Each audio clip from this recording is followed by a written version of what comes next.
देश के अन्नदाता को अगर समय पर खाद मिल जाए तो खेत सोना उगलते हैं।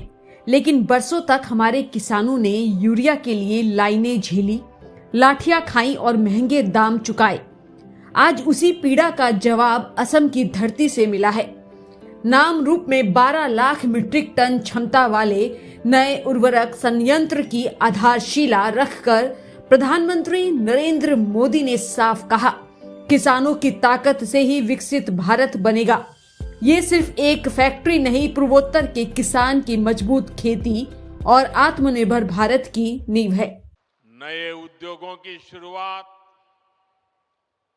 आधुनिक इंफ्रास्ट्रक्चर का निर्माण,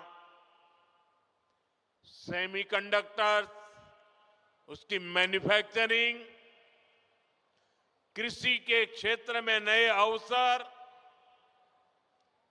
टी गार्डन्स और उनके वर्कर्स की उन्नति, पर्यटन में बढ़ती संभावनाएं, असम हर क्षेत्र में आगे बढ़ रहा है। मैं आप सभी को और देश के सभी किसान भाई बहनों को इस आधुनिक फर्टिलाइजर प्लांट के लिए बहुत बहुत शुभकामनाएं देता हूं। मैं आपको गुवाहाटी एयरपोर्ट के नए टर्मिनल के लिए भी बधाई देता हूं। बीजेपी की डबल इंजन सरकार में उद्योग और कनेक्टिविटी की जुगलबंदी असम के सपनों को पूरा कर रही है और साथ ही हमारे युवाओं को नए सपने देखने का हौसला भी दे रही है। साथियों, विकसित भारत के निर्माण में देश के किसानों की, यहां के अन्नदाताओं की बहुत बड़ी भूमिका है। इसलिए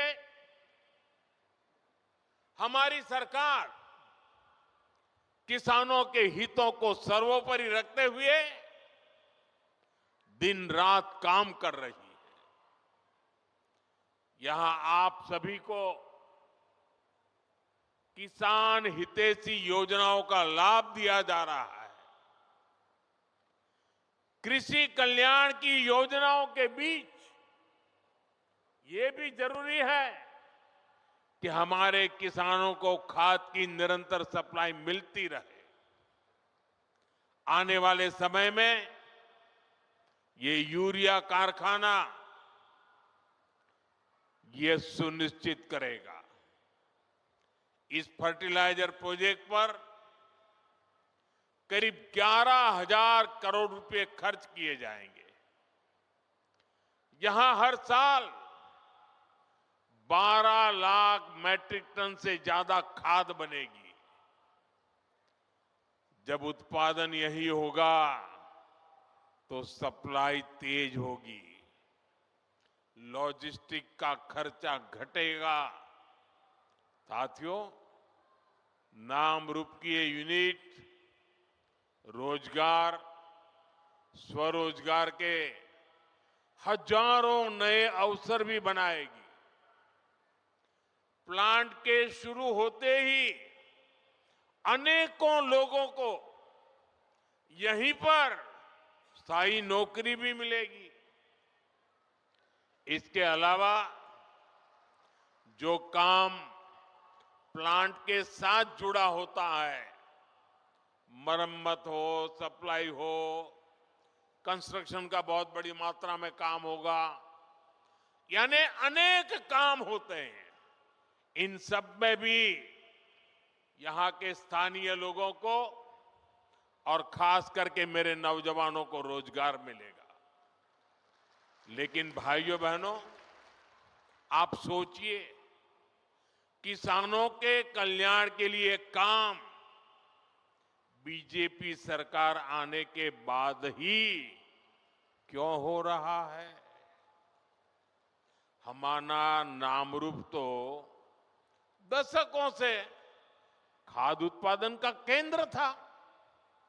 एक समय था जब यहां बनी खाद से नॉर्थ ईस्ट के खेतों को ताकत मिलती थी, किसानों की फसलों को सहारा मिलता था। जब देश के कई हिस्सों में खाद की आपूर्ति चुनौती बनी, तब भी नामरूप किसानों के लिए उम्मीद बना रहा। लेकिन पुराने कारखानों की टेक्नोलॉजी के समय के साथ पुरानी होती गई और कांग्रेस की सरकारों ने कोई ध्यान नहीं दिया। नतीजा ये हुआ कि नामरूप प्लांट की कई यूनिट्स इसी वजह से बंद होती गई। पूरे नॉर्थ ईस्ट के किसान परेशान होते रहे, देश के किसानों को भी तकलीफ हुई, उनकी आमदनी पर चोट पड़ती रही, खेती में तकलीफें बढ़ती गई। लेकिन कांग्रेस वालों ने इस समस्या का कोई हल ही नहीं निकाला। वो अपनी मस्ती में ही रहे।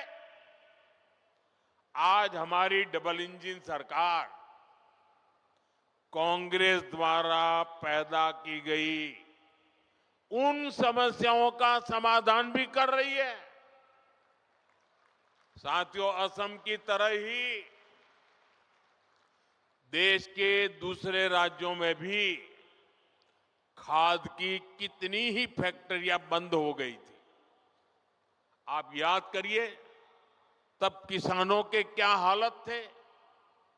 यूरिया के लिए किसानों को लाइनों में लगना पड़ता था, यूरिया की दुकानों पर पुलिस लगानी पड़ती थी, पुलिस किसानों पर लाठी बरसाती थी। भाइयों बहनों, कांग्रेस ने जिन हालातों को बिगाड़ा था, हमारी सरकार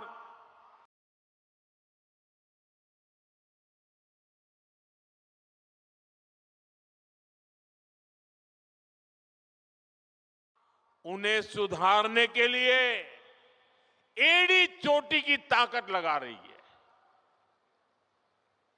और इन्होंने इतना बुरा किया कि 11 साल से मेहनत करने के बाद भी अभी मुझे और बहुत कुछ करना बाकी है। कांग्रेस के दौर में फर्टिलाइजर फैक्ट्रियां बंद होती थी, जबकि हमारी सरकार ने गोरखपुर, सिंदरी, बरौनी, रामागुंडम जैसे अनेक प्लांट शुरू किए हैं। इस क्षेत्र में प्राइवेट सेक्टर को भी बढ़ावा दिया जा रहा है। आज इसी का नतीजा है, हम यूरिया के क्षेत्र में आने वाले कुछ समय में आत्मनिर्भर हो सके, उस दिशा में मजबूती से कदम रख रहे हैं। साथियों, 2014 में देश में सिर्फ 225 लाख मैट्रिक टन यूरिया का ही उत्पादन होता था। आपको आंकड़ा याद रहेगा? आंकड़ा याद रहेगा? आपने मुझे काम दिया 10-11 साल पहले, तब उत्पादन होता था 225 लाख मैट्रिक टन। ये आंकड़ा याद रखिए। पिछले 10-11 साल की मेहनत में हमने उत्पादन बढ़ा करके करीब 306 लाख मैट्रिक टन तक पहुंच चुका है। लेकिन हमें यहां रुकना नहीं है, क्योंकि अभी भी बहुत करने की जरूरत है। जो काम उनको उस समय करना था नहीं किया, और इसलिए मुझे थोड़ा एक्स्ट्रा मेहनत करनी पड़ रही है। और अभी हमें हर साल करीब 380 लाख मैट्रिक टन यूरिया की जरूरत पड़ती है।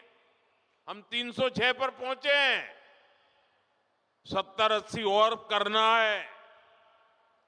लेकिन मैं देशवासियों को विश्वास दिलाता हूं, हम जिस प्रकार से मेहनत कर रहे हैं, जिस प्रकार से योजना बना रहे हैं, और जिस प्रकार से मेरे किसान भाई बहन हमें आशीर्वाद दे रहे हैं, हम हो सके उतना जल्दी इस गैप को भरने में कोई कमी नहीं रखेंगे। सर का पसीना जब माथे को आता है, वो किसान है जो अपने दम पर फसल को उगाता है। आन है, बान है, शान है, किसान है। किसान इंडिया, चलेगा हल, बढ़ेगा बल।